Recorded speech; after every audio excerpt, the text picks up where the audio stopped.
আসসালামু আলাইকুম রহমতুল্লাহ। আমি এম কে জামান, জ্ঞান বিকাশ এবং প্রফেসর ফার্ম পাবলিকেশন কর্তৃক প্রকাশিত ইজিপিলাস হ্যান্ডবুকটির পক্ষ থেকে আপনাদের স্বাগতম। আজকের টিটেলের বিষয় অ্যাকাউন্টিং ফর অপারেটিং সেগমেন্ট, তৃতীয় পর্ব।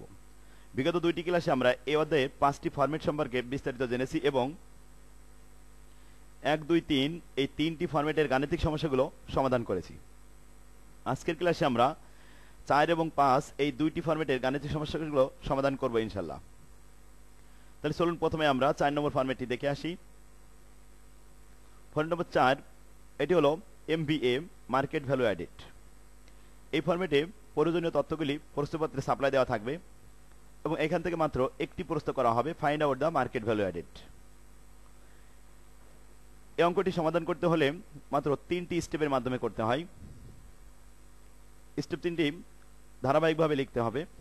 শিক্ষার্থীগণ, এই ফরম্যাটে অঙ্কগুলি খুবই গুরুত্বপূর্ণ এবং অঙ্কগুলি সবই একই রকম, তাই যে কোনো একটি অঙ্ক যদি ভালোভাবে সমাধান করা যায় তাহলে বাকি অঙ্কগুলো আপনারা সবাই নিজেরা পারবেন ইনশাল্লাহ। এখানে আমি মাত্র 3টে অঙ্ক দিয়েছি হ্যান্ড নোটে, এগুলো আপনারা প্র্যাকটিস করবেন। তাহলে আসুন প্রথমে আমরা 1 নম্বর অঙ্কটি দেখি। অঙ্কটি বলা হচ্ছে, commerce academy limited started with টাকা 1 কোটি, capital divided into 4 types have been supplied with the following. Source of capital 4টি। অর্ডারি শেয়ার 30 লক্ষ টাকা, প্রিফার্ড শেয়ার 20 লক্ষ টাকা, 12% ডিবেঞ্চার 30 লক্ষ টাকা, রিটেন আর্নিং 20 লক্ষ টাকা, টোটাল ক্যাপিটাল 1 কোটি। The company initial research and development expenditure was 5 লক্ষ টাকা। কোম্পানির শুরুতে রিসার্চ এবং ডেভেলপমেন্ট এক্সপেন্স খরচ করেছিল 5 লক্ষ টাকা। তাহলে 1 কোটি এবং 5 লক্ষ, এই 1 কোটি 5 লক্ষ টাকা কোম্পানির শুরুতে ব্যয় হয়েছিল। আফটার 20 ইয়ার্স, 20 বছর পার হওয়ার পরে, দ্য কোম্পানি ক্রিয়েটেড গুডউইল, সুনাম সৃষ্টি হয়েছে কোম্পানির। So their capital market is increase as follow. তাদের মূলধন বাজার বৃদ্ধি পেয়েছে, বাজারে মূলধন বৃদ্ধি পেয়েছে। নিচে দেওয়া হলো যেমন সোর্স 4টি, অর্ডারি শেয়ার ক্যাপিটাল ইনক্রিজ টু 200%, অর্থাৎ 200% অর্ডারি শেয়ার ক্যাপিটাল বর্তমানে বেড়ে গেছে। আগে ছিল 30 লাখ, বর্তমানে হয়ে যাবে 200% গুণ করলে 60 lakh. 10% preferred share capital increase two 100%, অর্থাৎ প্রিফার্ড শেয়ার পূর্বে 20 লাখ টাকা ছিল, এখন বর্তমানে 100%ই আছে, অর্থাৎ 20 লাখই আছে। 12% ডিবেঞ্চার অ্যাকুমুলেটেড ব্যালেন্স ইজ টাকা, বর্তমানে ডিবেঞ্চারের পরিমাণ জমা হয়েছে 45 লক্ষ টাকা, যেটি ছিল পূর্বে 30 লক্ষ টাকা, বর্তমানে 45 লক্ষ টাকা বৃদ্ধি পেয়েছে। রিটেন আর্নিং ইনক্রিজ টু 200%, অর্থাৎ রিটেন আর্নিং পূর্বে ছিল 20 লক্ষ টাকা, এটি 200% বেড়ে গেছে, অর্থাৎ 40 লক্ষ টাকা হয়ে গেছে। ঠিক আছে, এখন প্রস্তুত করা হচ্ছে find out the market value added. মার্কেটে যে শেয়ার ক্যাপিটাল বৃদ্ধি পেয়েছে, যতটুকু পরিমাণ বৃদ্ধি পেয়েছে এই পরিমাণই হলো মার্কেট ভ্যালু অ্যাডেড। তাহলে এই প্রশ্নের উত্তর দিতে হলে আমাদেরকে 3টি স্টেপ করতে হবে। আমরা জানি মার্কেট ভ্যালু অ্যাডেডের একটি সূত্র আছে। সূত্রটি হলো মার্কেট ভ্যালু ক্যাপিটাল, বর্তমান বাজার মূল্য, যে মূলধনের বাজার মূল্য, সেখান থেকে মাইনাস করতে হবে টোটাল প্রেজেন্ট ক্যাপিটাল বা প্রাইমারি স্টেজ, শুরুতে যে ক্যাপিটাল বিনিয়োগ করা হয়েছিল সেটি বাদ দিলে অবশিষ্ট মার্কেট ভ্যালু অ্যাডেড বেরিয়ে আসবে। শিক্ষার্থীগণ, তাহলে প্রথমে আমরা 1 নম্বর স্টেপের কাজটি করি। মার্কেট ভ্যালু অফ ক্যাপিটাল, বর্তমানে ক্যাপিটালের বাজার মূল্য কত, এটা আমরা বের করব। সোর্স অফ ক্যাপিটাল, অর্ডারি শেয়ার 30 লক্ষ টাকা ছিল, এটি 200% বৃদ্ধি পেয়েছে, অর্থাৎ এখন 60 লক্ষ টাকা হয়ে গেছে। 10% প্রিফার্ড শেয়ার, আগে পূর্বে ছিল 20 লাখ, বর্তমানে 100% আছে, তাহলে 20 লাখই আছে। 12% ডিবেঞ্চার অ্যাকুমুলেট ভ্যালু বর্তমানে দেওয়া হয়েছে 45 লক্ষ টাকা, সরাসরি 45 লক্ষ টাকা লিখে দেওয়া হয়েছে প্রশ্নপত্রে। রিটেন আর্নিং 20 লক্ষ টাকা ছিল, বর্তমানে 200% হয়েছে, অর্থাৎ এটি 40 লক্ষ টাকা হয়ে গেছে। টোটাল ক্যাপিটাল যোগফল 1 কোটি 65 লক্ষ টাকা। Step number 2, total capital at primary stage, শুরুতে বিনিয়োগ করা হয়েছিল ক্যাপিটাল স্ট্রাকচার 1 কোটি টাকা এবং রিসার্চ অ্যান্ড ডেভেলপমেন্ট এক্সপেন্স হয়েছিল 5 লক্ষ টাকা। টোটাল প্রাইমারি স্টেজে ক্যাপিটাল বিনিয়োগ হয়েছিল 1 কোটি 5 লক্ষ টাকা। 3 নম্বর স্টেপ হলো মার্কেট ভ্যালু অ্যাডেড, এটি সূত্র অনুযায়ী আমরা অ্যাপ্লাই করলাম। বর্তমানে ক্যাপিটালের মূল্য বাজার মূল্য 1,65,00,000 এবং প্রিভিয়াস ব্যালেন্স ছিল 1,05,00,000 টাকা, মাইনাস করলে 60 লক্ষ টাকা উদ্বৃত্ত। এটি হলো মার্কেট ভ্যালু অ্যাডেড অ্যান্সার। শিক্ষার্থীগণ, খুবই সহজ একটি অঙ্ক। একই জাতীয় অঙ্কগুলি পরপর এগুলি আমি সাজিয়ে দিয়েছি, আপনারা এগুলি প্র্যাকটিস করবেন। এই ফর্মেটে অঙ্ক অনেক সহজ, ইনশাল্লাহ আপনারা আশা করি ইনশাল্লাহ এটা পারবেন। এরপরে আসেন 5 নম্বর ফর্মেট, ইনকাম স্টেটমেন্ট। শিক্ষার্থীগণ, ইনকাম স্টেটমেন্টের বেসিক ধারণা হলো যে আমরা জানি ইনকাম স্টেটমেন্টের ফর্মেট হলো দুইটি। একটি হলো কন্ট্রিবিউশন ফর্মেট ইনকাম স্টেটমেন্ট, আর হলো cost of goods sold format income statement. সাধারণত এই ফর্মেটে আমাদের কন্ট্রিবিউশন ফর্মেট ইনকাম স্টেটমেন্টটা করতে বলা হবে। এর সূত্র হলো সেল থেকে ভেরিয়েবল কস্ট মাইনাস করলে কন্ট্রিবিউশন মার্জিন বের হয়, এবং কন্ট্রিবিউশন মার্জিন থেকে ট্র্যাকেবল ফিক্সড এক্সপেন্স মাইনাস করলে তারপরে ডিভিশনাল সেগমেন্ট মার্জিন থাকবে।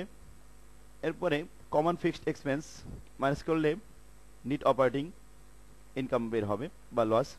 শিক্ষার্থীগণ, এখানে আমরা দেখেছি দুইটি ফিক্সড কস্ট, একটি হলো কমন ফিক্সড কস্ট, আরেকটা হলো ট্র্যাকেবল ফিক্সড কস্ট। এখন ট্র্যাকেবল ফিক্সড কস্ট হলো যে প্রত্যেকটি শাখায় আলাদা আলাদাভাবে যে সমস্ত ফিক্সড কস্ট সংগঠিত হয় সেগুলোকে ট্র্যাকেবল ফিক্সড কস্ট বলা হয়। প্রয়োজনের তাগিদে অনেক সময় শাখা বন্ধ করলে এই ফিক্সড কস্টটি বন্ধ করা সম্ভব হয়, কিন্তু কমন ফিক্সড কস্ট এটি কোম্পানির সমস্ত শাখা মিলে একটি ফিক্সড কস্ট হয়ে থাকে, যেগুলি একটি শাখা বন্ধ হলেও ফিক্সড কস্ট বন্ধ করা সম্ভব নয়, এটাকে বলা হয় কমন ফিক্সড কস্ট। তাই কোম্পানির সমস্ত শাখার ইনকামের সাথে একত্রে কমন ফিক্সড কস্টটা মাইনাস করার পরে নেট প্রফিট তৈরি করা হয়, যেটি আমাদের কস্ট অফ গুডস সেলে এভাবে আলাদা করা হয় না, কিন্তু কন্ট্রিবিউশন ফরম্যাটে ট্র্যাকেবল ফিক্সড কস্ট এবং কমন ফিক্সড কস্টটি আলাদা করে দেখানো হয়। তাহলে আসুন এবার cost of goods sold format income statement এটা দেখি। এটা হলো ইনকাম স্টেটমেন্ট, প্রথমে sale minus cost of goods sold, তাহলে গ্রোস প্রফিট, গ্রোস প্রফিট থেকে অপারেটিং খরচ মাইনাস করলে থাকবে নেট অপারেটিং ইনকাম। শিক্ষার্থীগণ, তাহলে আমরা ট্র্যাকেবল ফিক্সড এক্সপেন্স সম্পর্কে জানলাম এবং কমন ফিক্সড এক্সপেন্স সম্পর্কে জানলাম। এবার আসুন আমরা একটি অঙ্ক দেখি। এই ফরম্যাটে প্রত্যেকটি অঙ্কে সর্বোচ্চ 3টি করে প্রশ্ন হতে পারে, আর এই প্রশ্নগুলি সবই ডিসিশন কোয়ালিটি কোশ্চেন, অর্থাৎ সিদ্ধান্তমূলক প্রশ্ন। যেমন প্রথমে একটি অঙ্ক আমরা দেখতে পাচ্ছি, এটি 2014 সালে 7 কলেজে এসেছিল। পরের অঙ্কটি এটি 2015 সালে 3rd ইয়ারে এনইউ ন্যাশনাল ইউনিভার্সিটিতে দেওয়া হয়েছিল, এবং পরবর্তী অঙ্কটি অনেক গুরুত্বপূর্ণ। এটিও এই ধরনের অঙ্ক সব একই রকম, ইনকাম স্টেটমেন্টগুলি আমি সব একই জায়গায় দিয়েছি। একটা অঙ্ক পারলে আশা করি বাকি অঙ্কগুলো আপনারা সবাই নিজেরা করতে পারবেন। শিক্ষার্থীগণ, তাহলে আমরা প্রথমে শুরু করি 1 নম্বর অঙ্ক। ABC company A wholesaler distributor of software as shown by its most recent monthly contribution format income statement which follows। Particular মধ্যে লেখা হয়েছে সেলস 10 লক্ষ টাকা, ভেরিয়েবল এক্সপেন্স 3,90,000 টাকা, মাইনাস করলে কন্ট্রিবিউশন মার্জিন 6,10,000 টাকা, ফিক্সড এক্সপেন্স 6,25,000 টাকা, নেট অপারেটিং ইনকাম এখানে লস হয়েছে 15,000 টাকা। শিক্ষার্থীগণ, কন্ট্রিবিউশন ফরম্যাটে ইনকাম স্টেটমেন্ট করলে এই ফিক্সড কস্ট দুই ভাগ হয়ে যায়, কিছু ফিক্সড কস্ট ট্র্যাকেবল এবং কিছু ফিক্সড কস্ট কমন। যেহেতু এখানে একত্রে ভাবে করা হয়েছে, এটি কস্ট অফ গুডস সোল্ড ফরম্যাটে করা হয়েছে, তাই এখানে লস দেখা দিয়েছে। যাই হোক, আমাদের কি বের করতে বলা হচ্ছে বাকি ইনফরমেশনগুলো আমরা পড়ি। The president has asked for an income statement segment by division according to the accounting department has developed the following information। ইনফরমেশনগুলো দেওয়া হচ্ছে, ডিভিশনাল ইনফরমেশন আলাদা করে দেওয়া হয়েছে। এখানে ডিভিশন আছে 3টি, ঢাকা, খুলনা এবং বরিশাল। সেলস 3টি ডিভিশনের আলাদা করে দেখানো হলো, 2.5 লক্ষ টাকা, 4 লক্ষ টাকা এবং 3,50,000 টাকা। Variable cost as a percentage of sale, বিক্রয়ের উপরে ভেরিয়েবল কস্ট 52%, 30% এবং 40%। ট্র্যাকেবল ফিক্সড এক্সপেন্স 1,60,000 টাকা, ঢাকা ডিভিশনে, খুলনা ডিভিশনে 2 লক্ষ টাকা এবং বরিশালে 1,75,000 টাকা আলাদাভাবে দেওয়া হয়েছে। রিকোয়ারমেন্ট আমাদের বলা হয়েছে প্রথমে prepare a contribution format income statement segment by division as desired by the president. শিক্ষার্থীগণ, এখানে কোম্পানির প্রেসিডেন্ট বলছে যে কন্ট্রিবিউশন ফরম্যাটে ইনকাম স্টেটমেন্ট তৈরি করতে হবে এবং প্রত্যেকটি ডিভিশনাল আলাদা আলাদাভাবে প্রফিট বের করে দেখাতে হবে। তাহলে আসুন আমরা প্রথমে 1 নম্বর প্রশ্নের উত্তরটি দিই। একটি কন্ট্রিবিউশন ফরম্যাট সিস্টেমে ইনকাম স্টেটমেন্ট তৈরি করি। 1 নম্বর রিকোয়ারমেন্টে prepare contribution format income statement একটি ছক তৈরি করা হয়েছে। পার্টিকুলারের পরে ঢাকা ডিভিশনে 2টি কলাম দেওয়া হয়েছে, খুলনা ডিভিশনে 2টি কলাম দেওয়া হয়েছে এবং বরিশাল ডিভিশনে 2টি কলাম দেওয়া হয়েছে এবং টোটালের জন্য আরও 2টি কলাম দেওয়া হলো। তাহলে আমরা দেখেছি এই কোম্পানিতে টোটাল সেল ছিল 10 লক্ষ টাকা। এই 10 লক্ষ টাকা টোটালে বসানো হলো এবং স্পেসিফিকভাবে প্রত্যেকটি ডিভিশনে বন্টন করা হয়েছে সেলস 2,50,000, 4 লক্ষ এবং 3,60,000। এই তিনটি যোগ করলে আসে 10 লক্ষ টাকা। সেল থেকে ভেরিয়েবল কস্ট মাইনাস করতে হবে।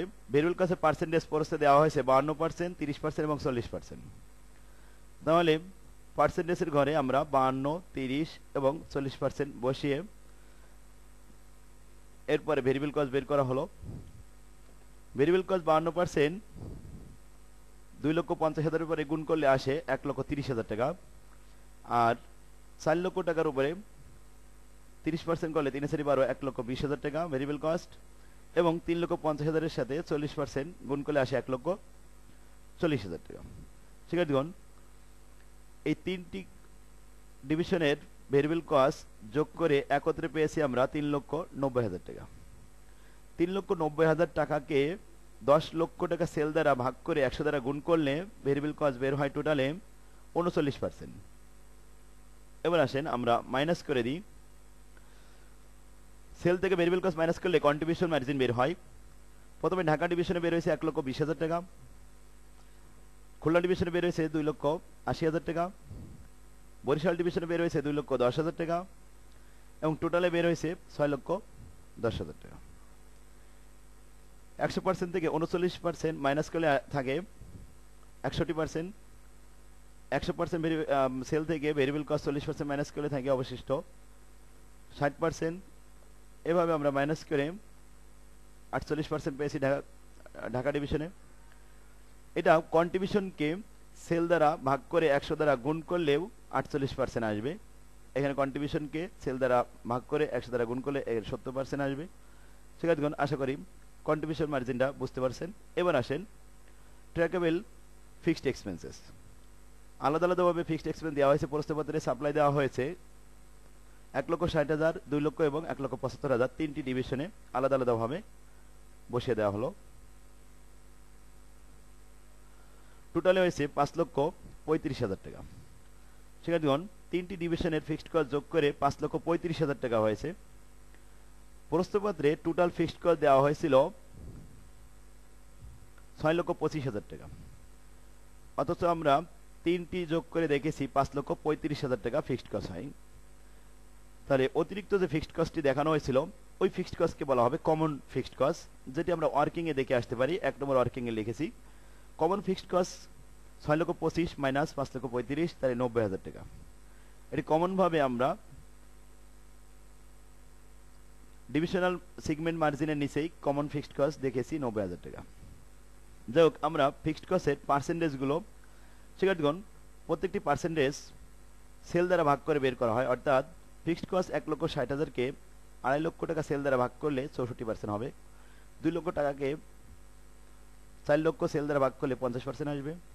1,75,000 টাকাকে 3,50,000 সেল দ্বারা ভাগ করলে এখানে বের হবে 50%। এরপরে 5,35,000-কে 10 লক্ষ দ্বারা ভাগ করলে আসবে 53.50% ফিক্সড কস্ট। এবার আসেন ফিক্সড কস্ট মাইনাস করলে আমাদের যেটি বের হয় ডিভিশনাল সেগমেন্ট মার্জিন।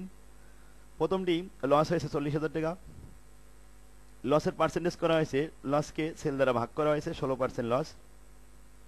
দ্বিতীয়টি লাভ হয়েছে 80,000 টাকা, 80,000কে সেল দ্বারা ভাগ করা হয়েছে 4 লাখ দিয়ে, এটি হলো 20%। বরিশালে 35,000 টাকা লাভ হয়েছে, 35,000কে 3,50,000 দ্বারা ভাগ করে 100 দিয়ে গুণ করলে 10% লাভ হয়েছে। টোটালি লাভ হয়েছে, দুইটি যোগ করে 48,000 টাকা মাইনাস করলে আসে এখানে 75,000 টাকা। এই 75,000 টাকাকে 10 লক্ষ দ্বারা ভাগ করে 100 দ্বারা গুণ করলে আসে 7.50%। টোটাল লাভ থেকে এবার কমন ফিক্সড কস্ট 90,000 টাকা, এটি মাইনাস করলে অবশিষ্ট থাকে 15,000 টাকা। এই 15,000 টাকা লস হয়েছে, লসেরও পার্সেন্টেজ বের করা হয়েছে একইভাবে। তাহলে নিট অপারেটিং লস দেখা দিল 15,000 টাকা। শিক্ষার্থীগণ, এটি ছিল আমাদের কন্ট্রিবিউশন ফরম্যাট ইনকাম স্টেটমেন্ট। এবার আসুন, আশা করি আপনারা এটা বুঝতে পারছেন। আমরা দ্বিতীয় রিকোয়ারমেন্টটা দেখি। কোম্পানি প্রেসিডেন্ট কি সিদ্ধান্ত নেয় 2 নম্বরে বসে, as a result of marketing study the president believe that, বিশেষ করে যে sale in the Barisal division could be increase by 20% if the monthly advertising in that division were increased by 15,000 টাকা। যদি মান্থলি আমরা 15,000 টাকা করে বিজ্ঞাপন বৃদ্ধি করি, তাহলে বরিশাল ডিভিশনে বিক্রয় 20% বেড়ে যাবে। বরিশালে পূর্বে যে বিক্রয় ছিল 3,50,000 টাকা, সেখানে আরও 20% বৃদ্ধি পাবে যদি আমরা প্রতি মাসে 15,000 টাকা করে বিজ্ঞাপন খরচ করি। এখন এটা সঠিক কিনা বলছে, would you recommended the increase advertising. তাহলে আমরা এই অ্যাডভার্টিসিং ব্যয় হিসেবে যে 15,000 টাকা প্রতি মাসে ব্যয় করব, এটা আমরা সাপোর্ট করব কিনা এটা আমাদেরকে জিজ্ঞেস করা হয়েছে। তাহলে এই সিদ্ধান্ত দিতে গেলে আমাদেরকে একটি ইনকাম স্টেটমেন্ট করতে হবে। তো চলুন তাহলে প্রথমে ইনকাম স্টেটমেন্ট করে আসি। পাশাপাশি আমাদেরকে এখানে বলছে show competition to support your answer. আর আমাদের উত্তরের সাপেক্ষে, সিদ্ধান্ত সাপেক্ষে একটি কম্পিটিশন তৈরি করতে হবে, অর্থাৎ ইনকাম স্টেটমেন্ট তৈরি করতে বলা হচ্ছে। তাহলে 2 নম্বর রিকোয়ারমেন্টটা দেখি। Prepare a contribution format income statement for Barisal division. Barisal ডিভিশনের পার্টিকুলারের মধ্যে বসানো হলো। পূর্বে বিক্রয় ছিল 3,50,000 টাকা। এই 3,50,000-এর 20% বৃদ্ধি পেয়েছে বিক্রয়, তাহলে 70,000 টাকা বৃদ্ধি পেয়েছে। কন্ট্রিবিউশন, আমরা কন্ট্রিবিউশন মার্জিন দেখেছি পূর্বেই ইনকাম স্টেটমেন্টে ছিল 60% বরিশাল বিভাগে। বরিশাল বিভাগে যে 60% কন্ট্রিবিউশন ছিল, এই 60%ই আমাদের 70,000 টাকা সেলের সাথে গুণ করতে হবে। তাহলে ইনক্রিমেন্ট অফ কন্ট্রিবিউশন মার্জিন পাওয়া যাবে 42,000 টাকা। 42,000 টাকা থেকে এবার ইনক্রিমেন্টাল অ্যাডভার্টিসমেন্ট এক্সপেন্সেস, যে প্রতি মাসে আমাদের 15,000 টাকা অ্যাডভার্টিসমেন্ট খরচ হবে, সেটি আমরা মাইনাস করলাম।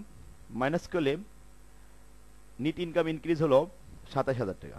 শিক্ষার্থীগণ, যদি প্রফিট ইনক্রিজ হয়ে থাকে তাহলে আমরা 15,000 টাকা খরচ করতে রাজি হব, আর যদি এখানে লস হয় তাহলে আমরা এটি রাজি হব না। তাহলে যেহেতু এখানে লাভ বৃদ্ধি পেয়েছে 27,000 টাকা, সেহেতু আমাদের উচিত হবে বরিশাল বিভাগে প্রতি মাসে 15,000 টাকা ব্যয় করা বিজ্ঞাপন বাবদ। তাহলে কমেন্ট করি আমরা এখানে, yes the advertisement program should be increase by 15,000 টাকা because their net income increase by 27,000 টাকা। যে আমরা রাজি হয়েছে এই জন্য যে বিজ্ঞাপন যদি 15,000 টাকা খরচ বৃদ্ধি করি, তার ফলে দেখা যাবে যে প্রফিট প্রতি মাসে 27,000 টাকা বৃদ্ধি পাবে। এটি সিদ্ধান্তমূলক একটি প্রশ্ন ছিল। শিক্ষার্থীগণ, তাহলে ইনকাম স্টেটমেন্ট ফরম্যাটে যে আমরা কন্ট্রিবিউশন ফরম্যাটে ইনকাম স্টেটমেন্ট করলাম, আশা করি আপনারা বুঝতে পারছেন। একই ধরনের অঙ্ক পরবর্তীগুলো এখানে দেওয়া হয়েছে। আপনারা ইজি প্লাস হ্যান্ডআউটটি সংগ্রহ করুন। আমার লেখা যে কোনো বই ফরম্যাট আকারে প্রত্যেকটা অধ্যায়ের অঙ্কগুলি একই জাতীয় অঙ্ক আলাদাভাবে সাজানো আছে। বইটি সংগ্রহ করলে আপনারা নিজেরা বাসায় বসে অঙ্ক শিখতে পারবেন ইনশাল্লাহ।